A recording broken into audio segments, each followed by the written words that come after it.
More from Hooked Up Wisconsin again. This is In Through the Outdoors, and I'm your guide, Jason Walter. Caleb from hookedupwi on YouTube talks about the right colors for catching walleye. When it comes to color, I'm going to keep it really simple. There's basically 3 categories of color. Now, there's all kinds of different colors within those categories, but you really need to set yourself up with 3 basic categories. So number 1 is going to be your bright colors. This is going to be your chartreuses, your bright pinks, your yellows, your bright blues, and typically this is going to be for your darker water, stained water situations, and you're not necessarily trying to mimic anything color-wise with this bait. You're trying to stand out. Where the fish have a hard time seeing your bait, you're going to go with those brighter colors. Now the other 2 are basically mimic style colors. The first one being a shad or Cisco or shiner color.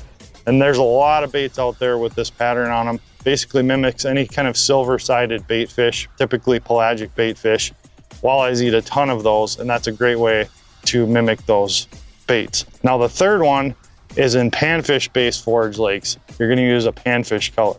I want you to remember with all these colors to pick the bait off of what you're actually seeing in the water, not necessarily what the bait is called on the package. So just because it says something on the label doesn't mean it matches perfectly. You got to look at the 2 side by side, the forage and the bait, and try and match them up that way. Maybe you already knew this stuff, maybe you didn't. I think I learned a few things, and it was certainly worth the watch. Check out Caleb on his YouTube channel at hookedupwi.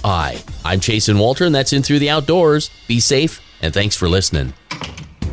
There's more In Through the Outdoors on my YouTube channel at Jason Walters In Through the Outdoors. Please hit subscribe while you're there and check out Between Hook Sets live every Wednesday night at 7 p.m. and get both wherever you dabble in podcasts.